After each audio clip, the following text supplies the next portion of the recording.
She was scrubbing floors no one noticed, until the CEO froze mid-step. Not because of what he saw, but because of what he heard. Her voice, crisp and commanding, flowed in flawless Mandarin. Then Spanish. Then French. 3 languages, back to back, spoken not with hesitation, but with the kind of ease that demands respect. What he saw next didn't just stop him in his tracks. It flipped the entire company's perception upside down. At Strathmore Global, the janitorial team moved like shadows.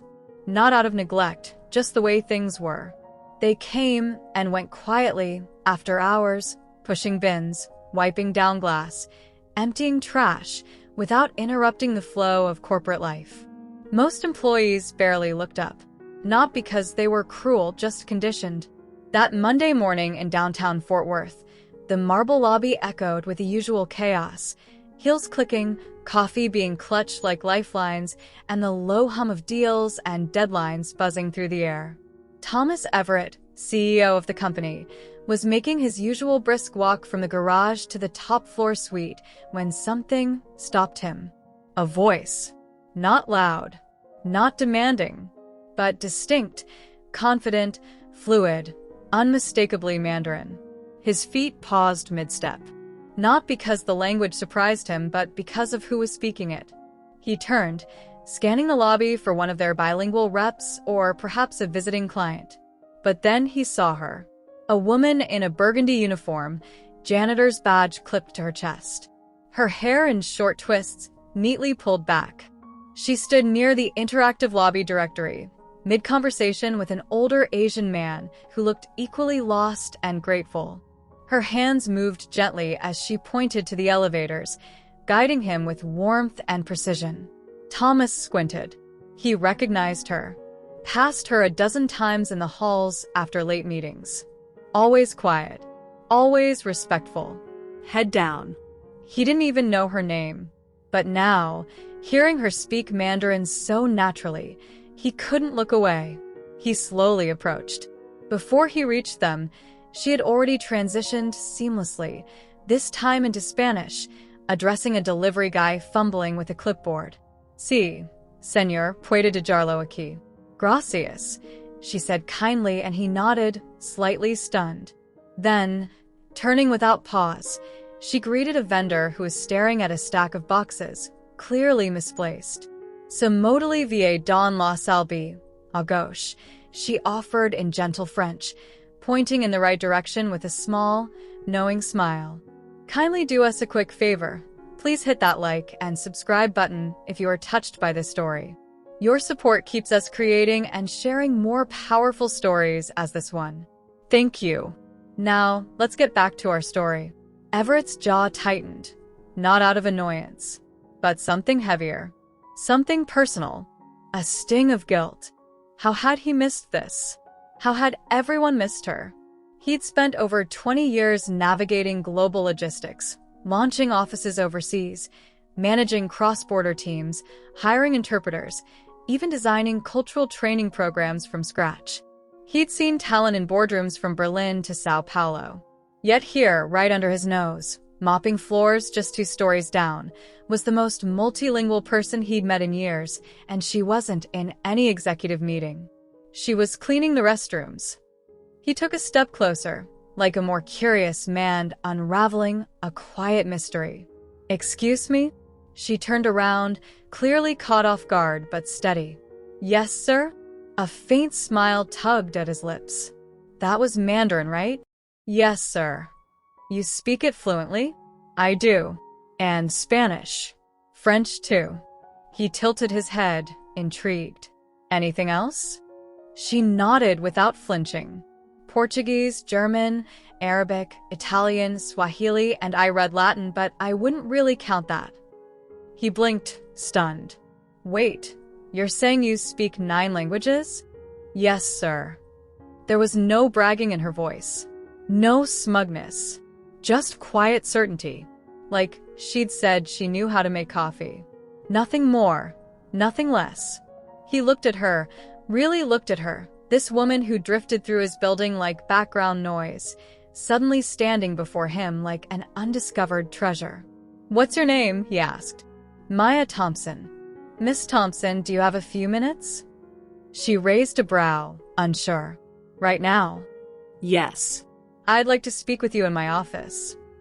He saw it then, that flicker in her expression. Not fear, not confusion, just that quiet pause some people carry when life has taught them to expect to be overlooked. "To be passed by." But not today. She gave a small nod. "All right." He tapped the elevator button, then held the door open for her. As she stepped in, the hush inside the lift wrapped around them like a blanket. Neither spoke until she broke the silence. "I've worked here 13 years, she said softly, eyes fixed on the glowing numbers above the door. "Never once been to the executive floor." He turned to look at her, something shifting in his expression. "Well," he replied gently, "you'd be surprised how quickly things can change." What he didn't realize was how much was about to change for her and for him. The elevator chimed. The doors parted. Maya stepped out first, her footsteps barely making a sound against the polished wood of the executive wing. The air smelled different up here, lemon oil and leather chairs. The scent of wealth. Everett's assistant glanced up, blinking at the unexpected sight of a janitor beside her boss. He said nothing, just gave a subtle nod. The glass doors opened. Inside the office, he gestured to a chair across from his desk. "Please have a seat." She lowered herself slowly, carefully, folding her hands in her lap. Her eyes scanned the room, not in awe, but with quiet curiosity. A large world map covered the wall behind him, dotted with colored pins. A silver tray held delicate espresso cups. Beside it, a photo of 2 young girls and a dust-covered plaque from some trade conference in Brussels. Everett sat down across from her, leaning forward slightly, elbows on his knees. "Maya," he began, his tone sincere. "I'll be honest with you. This conversation wasn't on my calendar today." She nodded once, her posture composed, her expression unreadable. "But I just watched you speak 3 different languages like you were flipping through a radio dial," he continued. "So, I have to ask, how's someone like you end up pushing a mop around this place?" For a long second, she said nothing, just stared back at him, steady and silent. Her eyes shifted briefly to the window, then back to him. "You sure you want the real answer?" "I wouldn't have asked if I didn't," he said. She let out a soft breath, rubbing her palms together like she was trying to warm up the truth. "All right then. I'm from Toledo. Only child. My dad fixed pipes for a living. My mom was a nurse's aide. We didn't have a lot, but they drilled education into me like it was gospel. I got a full ride to Kent State. Studied linguistics. Was halfway through my master's when my mom got sick." She paused for a beat. "I came home to take care of her. Then my dad had a stroke 6 months later, and that was it. Everything unraveled." She tilted her head slightly, like she was replaying the memories before offering them. "I had a daughter. No money. The guy left before she could even say his name. I bounced between jobs, anything that paid. Grocery store cashier, nursing home aide, temp work. Then a custodial supervisor here offered me night shifts. It gave me just enough to cover the bills and still pick my daughter up after school." She glanced at him, but kept her voice even. "That's how I ended up here." Everett didn't speak. He just listened. Fully. "But the languages? I never let go of that. I borrowed old textbooks, streamed podcasts, read the news in every language I could get my hands on. I studied at night, sometimes in the supply closet on my break. It's the one thing that still makes me feel like me." Her words weren't polished. They weren't rehearsed. Just honest. "Most people don't ask," she added softly. "They see the uniform and they assume." That word lingered in the air like a weight. Assume. Everett leaned back, her story sitting heavy in his chest. She cleared her throat. "I'm not telling you this for sympathy, Mr. Everett. I'm not angry. Life happened. I did what I had to do. I still do. But you asked. That's the truth. He nodded slowly. There was no doubt in his mind now. Maya Thompson was brilliant. But she wasn't selling her story. She was just offering it, raw and real. Have you ever thought about doing something else? He asked. She gave a faint shrug. Sometimes. But it's hard to dream when you're just trying to keep the lights on. The silence that followed felt heavier than before. But richer too, thick with something real. Everett reached for his notebook and scribbled a few lines. "What are you writing?" she asked, her tone steady, but her eyes finally showing a flicker of curiosity. He listened as she spoke, but one thought had already taken root, and it was big. Even through vendor calls and budget meetings, his mind kept drifting. Back to that morning. Back to Maya Thompson. The quiet confidence in her voice. The way she rattled off 9 languages, like she was listing groceries. That kind of skill didn't just happen. It came from years of focus, hunger, and something deeper, heart. By 3:45 p.m., he left the comfort of the executive suite and rode the elevator down to the basement level. He needed to see for himself. The service floor was warmer, dimmer. The walls carried the wear of hard work, scuffs, dents, cart marks. He walked past break rooms, stacked water bottles, the hum of machines, until he found the janitor's supply room. She was there, sorting cloths on a shelf. "Hope I'm not interrupting," he said, stepping in. She turned a little surprised. "You came down here?" He smiled. Couldn't stop thinking about our conversation. "Then, I need a favor." She wiped her palms on her shirt. "What kind of favor?" "A team from Sao Paulo showed up early. Our translator bailed last minute. Think you could step in?" A brief pause. "Portuguese." He nodded. "I can handle that." Moments later, they were in conference room 4C. 4 Brazilian executives sat in silence, scrolling their phones, clearly out of sync with the room. Maya walked in calmly, gave a respectful nod, and started speaking. Fluent, steady, natural Portuguese.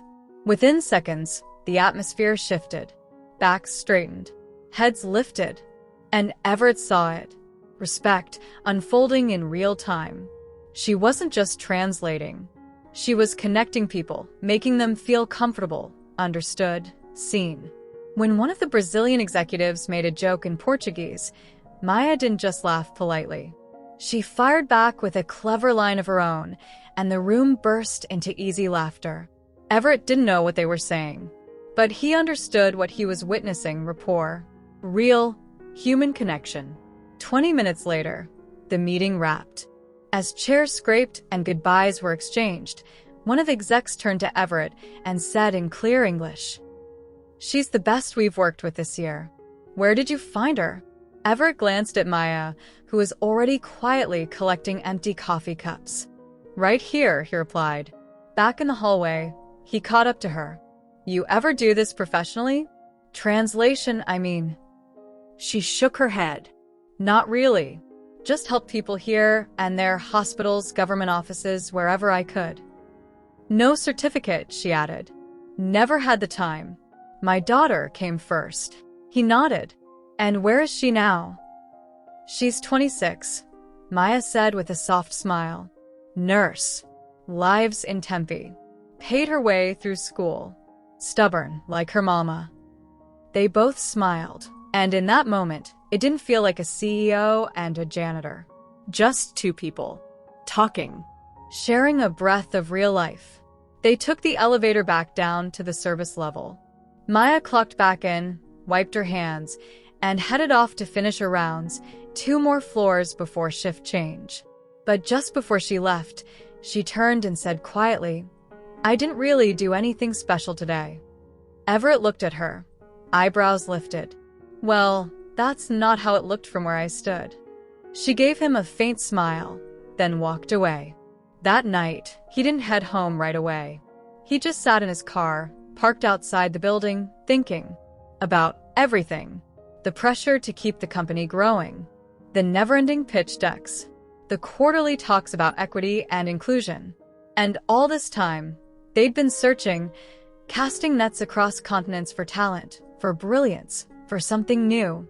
But sometimes, the treasure's been right there the whole time, hidden in plain sight. The real question now was, what was he going to do about it? The next morning, Maya's badge beeped at the Carlos hour. She had just finished wiping down the east lobby when her supervisor, Carlos, tapped her gently on the shoulder. His face wasn't annoyed, but it wasn't casual either. Hey, Maya? Mr. Everett wants to see you again. She blinked. Did I mess something up? Carlos shook his head. No idea. Just told me to send you up. She dried her hands, tucked away her rag, and retraced the same path she'd taken yesterday. Only this time people looked. Heads lifted. Eyes followed. As if something about her had changed. Or maybe they were just seeing her for the first time. There were whispers. A few glances. One of the F. Carlos desk staff even offered her a smile, polite, almost knowing, like she was in on something Maya wasn't. When Maya stepped into the executive suite, Everett was by the window, coffee in hand, staring out at the skyline like he was sorting through something big.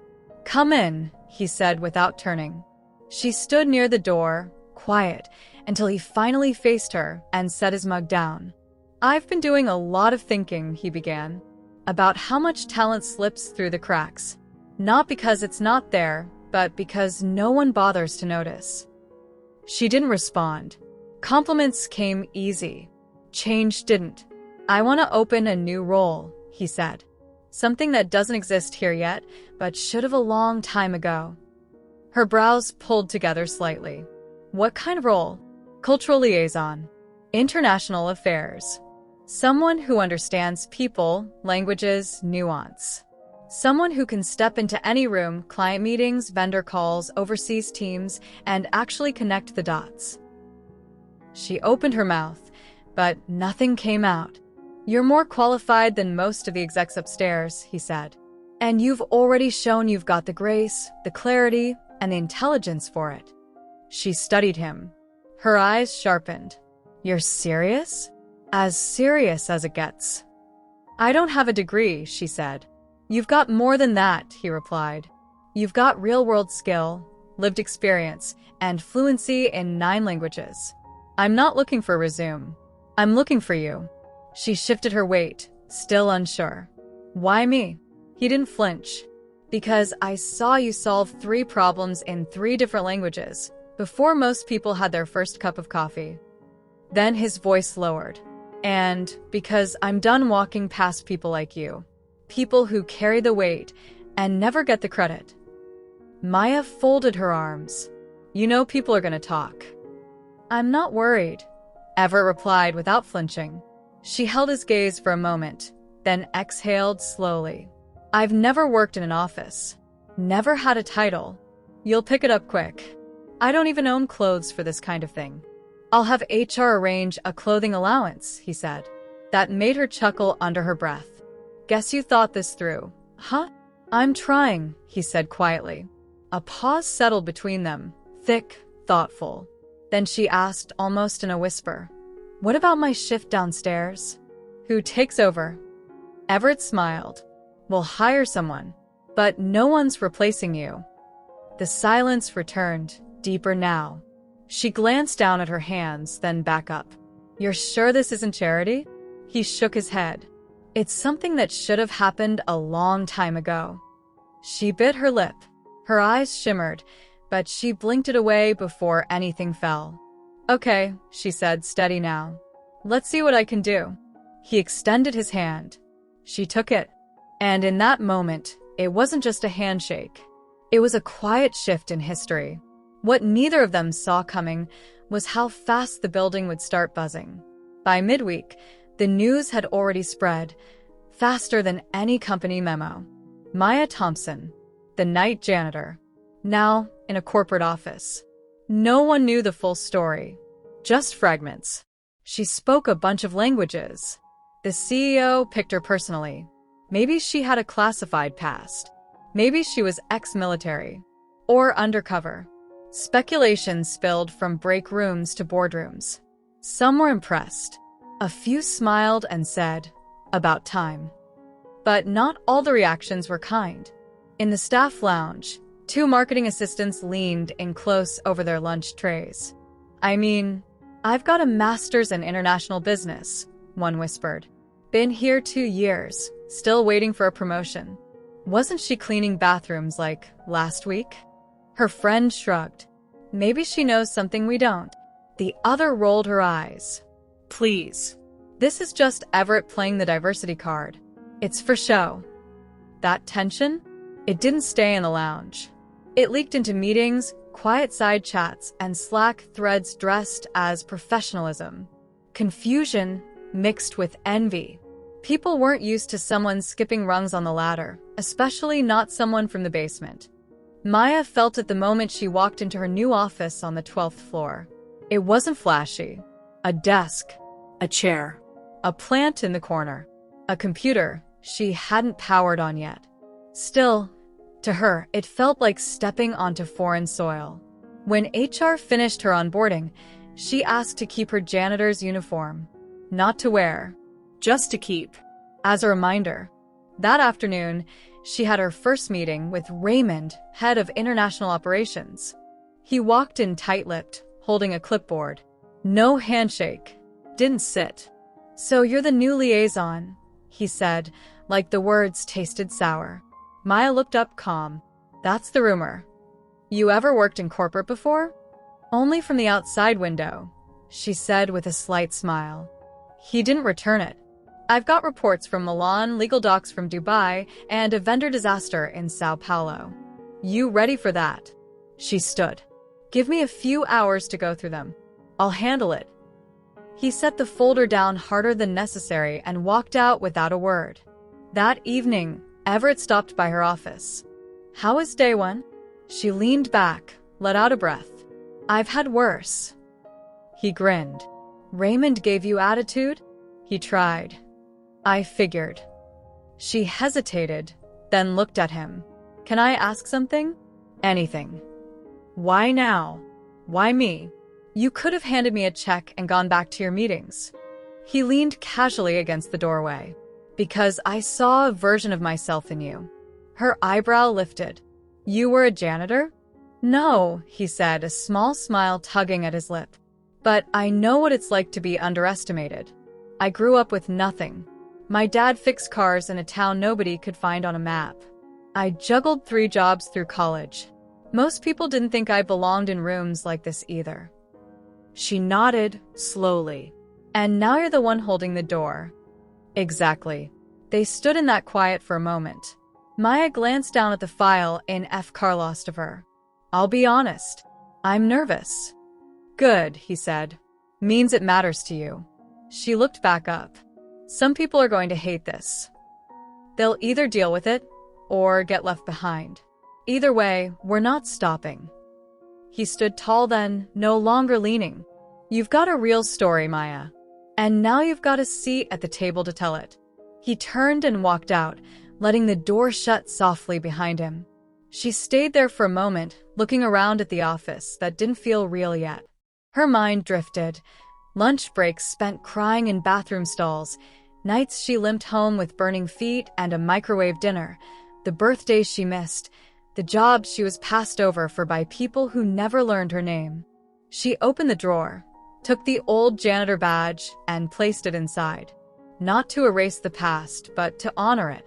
Because this wasn't just her story anymore. And the light was only getting brighter. By week's end, her name was etched in black on brushed steel outside her door. Maya Thompson, Cultural Liaison, International Affairs. Clean. Sharp. Permanent. The email went out that Friday morning. Company-wide.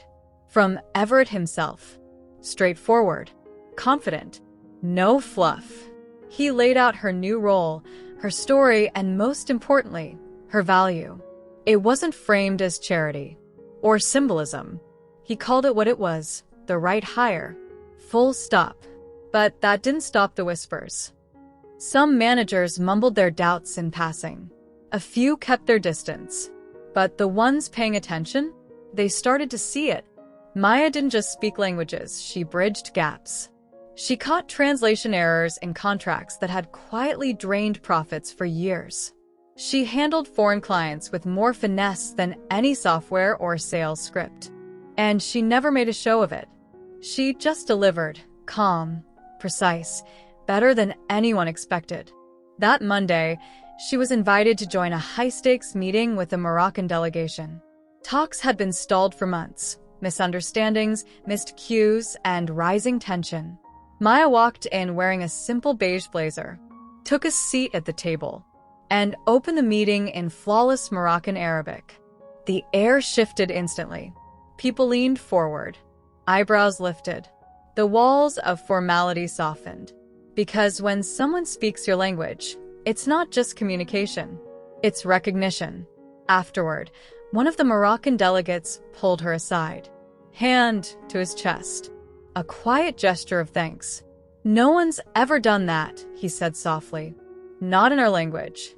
Not with that kind of care." Maya nodded once. "You deserve it. That's all." By Wednesday, Everett made another decision, one that didn't come with a speech. The company's main training room, the one where new hires sat through orientation and future managers learned the ropes, got a new name. The old plaque came down. A new one went up. Simple, silver, quiet. The Thompson room. No ribbon cutting. No confetti. Just a change that spoke louder than applause ever could. Later that afternoon, Everett stood outside, watching a fresh batch of interns file in. One of them leaned toward a colleague. "Who's that named after?" A staff member nearby answered without hesitation. Someone who reminded us that brilliance doesn't always come wearing a title or a suit. That afternoon, Maya noticed a plain envelope on her desk. No sender, just her name, handwritten in bold, blocky letters. Inside, a single note. No signature, just 12 words. "I used to think I'd stay invisible. Today, I stood a little taller. Thank you." She read it twice. Her throat tightened, but the tears didn't come. They didn't have to, because in that quiet moment, she understood. This wasn't just a promotion. It was a door. And doors like this don't always stay open on their own. Someone was already looking to slam it shut. By Thursday evening, the storm showed up, but not from Everett. This came from above. Margaret Steele, senior board member, old guard, the kind of power that flew in from Dallas and didn't waste time pretending. Maya was summoned to the 17th floor. The room was cold and plain, no windows, just a conference table and a woman in a tailored suit flipping through a file. "Have a seat," Margaret said flatly, not even looking up. Maya sat. The pen tapped twice against the table. "I've gone through your background," Margaret began. "No degree, no formal corporate experience, no certifications in management." "That's right," Maya replied, steady. Margaret looked up, folding her hands like she was preparing a closing argument. 3 weeks ago, you were part of the night cleaning crew. And now, you're representing this company to international partners?" Maya didn't blink. "I am." Maya met her stare without flinching. "Because I speak the languages. I understand the cultures. I've already corrected 2 vendor contracts and broke the gridlock on the Morocco deal. And just this morning, our Brazilian partners gave a verbal green light, legal's locking it in next week."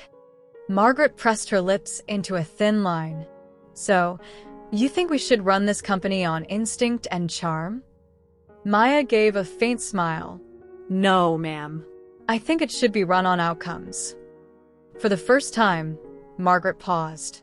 Just a flicker. "I'm not here to be popular," Maya continued. "I'm here to be effective. And I am." Margaret stood slowly and closed the folder with care. "You're a risk." "I've been one my whole life," Maya replied quietly. When the meeting ended, Maya didn't head back upstairs right away. Instead, she stepped outside and crossed the street, finding a bench with a clear view of the glass building that now bore her nameplate. She used to walk past this tower in the dark, uniform on, mop cart in hand, wondering if anyone even noticed her. Now they did. And not all of them were happy about it. She pulled out her phone. "Hey, Ma," her daughter answered. "Everything okay?" Maya hesitated, then nodded to herself. Yeah. "Just wanted to hear your voice." "You sure?" "I'm sure." They chatted for a few minutes. Nothing deep. Groceries. Her daughter's dog. Some movies she wanted to see. But that laughter on the other end of the line? It grounded Maya like nothing else could. After they hung up, she sat still, just breathing, taking it all in. She rose from the bench, crossed the street without looking back, and took the elevator up to her floor. By morning, word had already traveled, whispers about her meeting with Margaret Steele. But Maya didn't flinch. She arrived early, led the morning team huddle, and jumped on a call with the German office, fluent, focused, unfazed. Later that day, a note appeared on the whiteboard outside her office. 3 words, handwritten. No signature. "We see you." It was all she needed. In the weeks that followed, something shifted. People stopped treating her like a symbol and started seeing her as a resource. Not just for translation, but for guidance. Clarity. Confidence. Team leads began running ideas past her before meetings. Interns asked her to review their pitches. She always made time, always spoke on their level. One afternoon, a soft-spoken intern named Kenji approached her. "How do you learn all those languages?" he asked, eyes wide. Maya smiled. "1 word at a time," she said. "Same way you will." She wasn't just doing the job. She was changing the air in the room. That week, Everett caught her in the break room. "Word is, you're becoming the go-to." She took a slow sip from her coffee, trying not to read the negative ones. "You're stirring things up," he said. She glanced at him. "That good or bad?" He grinned. "Around here? It means you're doing something right." They stood in that quiet for a moment. Then he added, "I've been thinking about launching a development program for folks in non-desk roles. There's probably more stories like yours walking these halls." "There are," she said without hesitation. "They're just waiting to be seen." He nodded slowly. "Want to help build it?" She smiled, a spark behind her eyes. "Already mapping it out in my head." By the end of the month, the pilot launched. Voice Inside, a new initiative giving staff across departments access to language classes, leadership coaching, and cross-department exposure. Maya's idea, her fingerprints, her fire, and it was catching on. Eventually, she was asked to speak at a logistics leadership summit in Atlanta. But Maya didn't take the stage to inspire. She came to tell the truth. "I wasn't just a janitor," she said, her voice steady. "I was fluent. I was qualified. I was ready. But no one ever looked close enough to notice." She paused. Let the silence do the work. So the next time you pass someone without a title, ask yourself, what brilliance are you overlooking? Not a sound in the room. Then, the entire place rose to its feet. Applause thundered. As she walked out, a young man stopped her. Eyes glassy, voice tight. "My mom's a housekeeper," he said. "She speaks 5 languages." I used to feel ashamed of that. Maya placed a gentle hand on his arm. "Never be ashamed of your roots," she told him. "The only shame is refusing to see the greatness right in F. Carlost of you." She left that building taller than she'd ever stood. Not because of applause. Not for the title.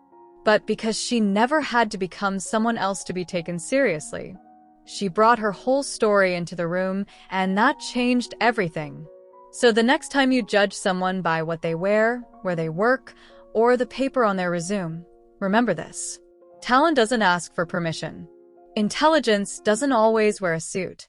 And brilliance might just pass you, wearing a name tag and holding a mop. If you've ever been overlooked, dismissed, or made to feel invisible, don't stop. Keep going. The right eyes will find you. And when they do, don't just take your seat at the table, make room. Pull up a few extra chairs. Because the world needs more voices like yours. If this story stirred something in you, if it reminded you of a moment you couldn't explain, a silence you had to carry, or a truth you've lived through, then like it, share it, and subscribe for more inspiring stories. Thanks for watching. See you in the next one.